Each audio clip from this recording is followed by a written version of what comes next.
जय श्री राम, जय श्री राधे, नारायण, हरिओम। बहुत ही अत्यंत मनभावन ये आश्रम की शोभा, सौंदर्य, अपरिमित असीमित सौंदर्य, क्योंकि जहाँ पर भगवान की और भगवत जनों की ही चर्चा होती हो, ऐसी स्थली को वस्तुतः साधारण नहीं, वो तपस्थली कहलाती है। वो सिद्धि देने वाली भूमि कहलाती है। तो ऐसी ये भूखंड बिलारा आश्रम को सादर नमन। पूज्य सदगुरुदेव भगवान के चरणों में बारंबार प्रणिपात, अभिवादन, नमस्कार। और आप सभी भक्तों को भी बारंबार वंदन, क्योंकि आप भगवान की चर्चा, कथा, गाथा और उनकी ही यशो कीर्ति का गान और श्रवण करते रहते हैं। आप सभी को भी बारंबार वंदन। पावन स्थली विलारा आश्रम और उससे जितने भी भक्त जुड़े हैं, उनके प्रति हमारा ये कर्तव्य और ये नैष्टिक कर्म का निर्वाहन रहता है कि हम आपके प्रति कुछ न कुछ सत्संग, कुछ न कुछ भगवत चर्चा अवश्य करें और अवश्य ही प्राप्तियां सुलभ कराएं, क्योंकि जिससे तापत्र्योन्मूलनम, हमारे भी तापत्रय नष्ट होते रहें और आपके भी जो क्लेश हैं, उपद्रव हैं, भाग्य की क्षुद्रता है या दुर्भाग्यता है और अमंगलता है, वो दूर होती रहे और आपका मंगल होता रहे। क्योंकि जहाँ पर प्रभु का नाम है, जहाँ पर श्री हरि का नाम है, भगवान विष्णु का नाम है, वहाँ पर सर्वथा मंगल ही मंगल है। क्योंकि मंगल भवन मंगल दमनु, प्रभु का नाम अमंगलों का दमन करता है, नाश करता है, अमंगलों को समाप्त करता है और हृदय में पूर्ण समर्पण की भावना जागृत करता है। और समर्पण के अंदर ही तितिक्षता, विनय, दया, करुणता, शीतलता, सरलता, ये सारे सद्गुण आते हैं। तो ऐसे भगवान की भक्ति और उनका नाम इन सारे गुणों की खान है।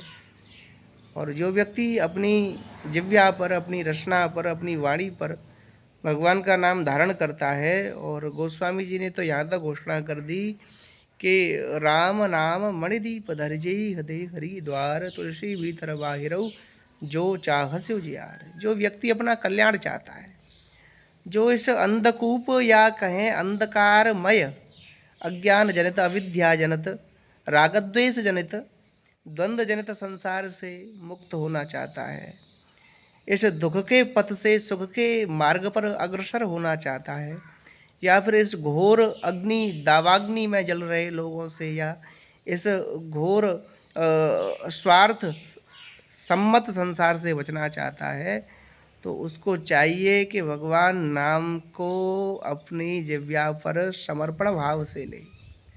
समर्पण भाव उसे कहते हैं नान्ये नान्येत कथा, जिसकी न कोई दूसरा हो, जिसको किसी दूसरे की आस न हो, अनन्य भक्ति, उसी को समर्पण कहते हैं। जो जिसके हृदय में अन्य किसी प्राणी के प्रति कोई न राग है, न द्वेष है, न प्रेम है, वो भगवान से विशुद्ध अनुराग करता है। त्रिशुद्ध और विशुद्ध यानी सत्व रजतम से भी ऊपर बढ़कर के प्रभु से अनुराग करता है। प्रेम भी अच्छा है, लेकिन प्रेम से भी अगर कोई परिपूर्णतम शब्द है भगवान के प्रति भक्ति को उसको परिचर्या करने में, उसको विवरण बताने में, तो वो है आपका अनुराग। क्योंकि अनुराग में कोई किसी भी प्रकार की मिलावट नहीं है, किसी भी प्रकार की कोई भी विनम्रता नहीं है, अदला बदली नहीं है, क्योंकि अनुराग विशुद्ध होता है, उसमें लेन देन नहीं होता है, विनिमय नहीं होता है। तो ऐसे प्रभु से जो गोस्वामी जी ने कहा, तुलसीदास सटताहि भज छाड़ कपट जंजाल।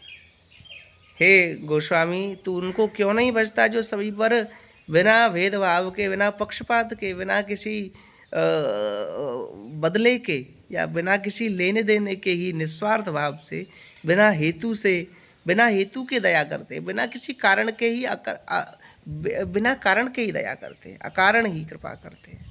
ऐसे भगवान श्री रामचंद्र को क्यों नहीं भजता? ऐसे संसार में क्यों अपनी बुद्धि, मन, चित्त और इंद्रियों को दूषित करता रहता है? वासनाओं के कुएं में, विचारों के कुएं में बार बार गोते खाता रहता है और अंधकार में जीवन में अपने जीवन के इस दिव्य पलों को, दिव्य क्षणों को, इन मोतियों के समान इन सौंदर्यवान फलों को तू इन भीषण अग्नि में जलाता रहता है। विषयों की अग्नि, काम, क्रोध, मद, लोभ, ईर्ष्या, डाह, दंभ, अहंकार की अग्नि में। कभी किसी से भय के कारण, कभी किसी से प्रेम वशात प्रेम करता है, कभी किसी से भय के कारण डरता है। तो ये क्यों करता है? तू तू तो विशुद्ध सत्व है, विशुद्ध सत्वम तव धाम शांतम। तू तो शांत है, तू तो संतोषी है, तेरा स्वरूप तू जीवात्मा नहीं, तू आत्मा है। तू सूक्ष्म लिंग, जितने भी ये शरीर हैं जीवात्मा के, लिंग शरीर, सूक्ष्म शरीर और ये एक प्रकार से स्थूल देह, ये सभी से ऊपर तू आत्मा है और आत्मा का स्वरूप आनंदमय है। कहते हैं न जाना में दुखम, तू दुख को नहीं जानता। दुख क्या है? क्योंकि तेरे अंदर वो है ही नहीं, वो तो तूने अपने अंदर आरोपित कर लिया है। तू मान बैठा है कि तू दुखी है, नहीं तो तू आत्मस्वरूप परम शांत है, परम आप्त काम आप्तलाभ आनंद स्वरूप है। ईश्वर अंश जीव अविनाशी चेतन अमल सहज सुख राशि। तू साक्षात ईश्वर का अंश है, चेतन है। चेतन माने ज्ञानवान है, अमल है, तुझमें कहीं भी अज्ञान नहीं है।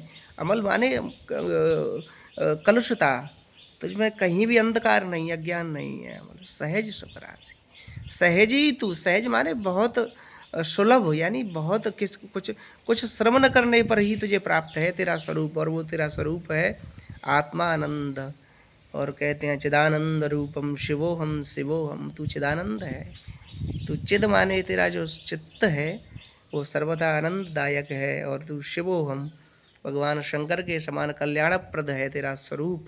उस अपने स्वरूप को जान, अपने अस्तित्व को जान, और अपनी इस जन्म के हेतु को जान कि भगवान ने क्यों मुझे जन्म दिया इस मृत्युलोक धराधाम पर।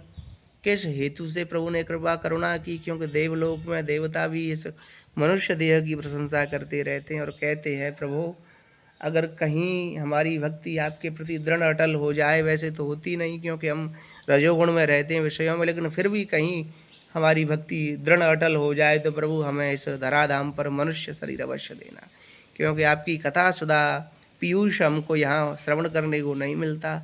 हम चाहते हैं कि दिव्य धराधाम में, जहाँ पर वैद्यनाथ, सोमनाथ, केदारेश्वर और बड़े बड़े ज्योतिर्लिंग हैं प्रभु के, वृंदावन, मथुरा, काशी, गया, पुष्कर, प्रयाग, बड़े बड़े तीर्थ हैं प्रभु, श्रीरंग सेतु वंदन, वहाँ हम जाकर के दर्शन करें, आपकी कथा सुने। वृंदावन, बरसाना, नंदगांव और रावल, चंद्रावली, चिंताहरण, ब्रह्मांड घाट, रमन रेती, इन सभी स्थानों का पावन आपकी पटरानी माता कालिंदी, यमुना का हम दर्शन करें, आचमन करें, स्नान करें। ऐसा सौभाग्य प्रभु अवश्य ही हमें प्राप्त कराएं। तो मैं तो सर्वथा आपके हित की ही बात करता हूँ, और सर्वजन हिताय च, महात्माओं को चाहिए कि वो संसार की जो गतिविधि हैं उनमें रहते हुए भी संसार के कल्याण का मूल कारण खोजे और लोगों की बुद्धि को शुद्ध करता रहे। प्यूरिफायर, जैसे कोई जल को स्वच्छ करे, ऐसे ही बुद्धि को स्वच्छ करना महात्मा का कर्तव्य है। और ये राष्ट्र, देश के लिए, मातृभूमि के लिए आवश्यक है, क्योंकि हम पर भूमि ऋण, मातृ ऋण रहता है। उसको उतारने के लिए हमें लोगों को बदलना और प्रभु की ओर मोड़ना है। और वैसे तो सभी अभी बहुत अच्छा समय युग चल रहा है, क्योंकि सभी भगवान की भक्ति में सराबोर हैं। जहाँ देखो वहीं कथा, भागवत, पूजा अर्चना, वंदना, अभिषेक आदि चल रहे हैं। लेकिन फिर भी व्यक्ति को अपना कर्म करना चाहिए। महात्मा है तो उसको प्रभु का यशोगान गाना चाहिए और सुनाना चाहिए। कोई व्यक्ति आचार्य है तो उसको कथा गाँव गाँव करके अपने धर्म का निर्वाहन करना चाहिए, निस्वार्थ भाव से, बिना किसी कार्यता कणलोभ के। और कोई अगर गृहस्थ में है तो उसका धर्म है कि साधुओं की वाणी श्रवण करे, आचार्यों की वाणी श्रवण करे, और समय समय पर कुछ धार्मिक अनुष्ठान कराता रहे, दान पुण्य धर्म करता रहे, जिससे उसका धन और बुद्धि शुद्ध रहे। और ये सारी चीज़ें हैं, बस इनको आप करते चलोगे तो कोई किसी प्रकार का कष्ट या दुख या क्लेश नहीं आएगा। तो यही वाक्यों के साथ, शब्द के साथ, शब्द मंजरी के साथ मैं अपनी वाणी को विश्राम देता हूँ। भगवान की इच्छा होगी, कृपा होगी तो पुनश्च आपके प्रति मेरे सद्भाव आपके प्रति समर्पित होंगे। जय श्री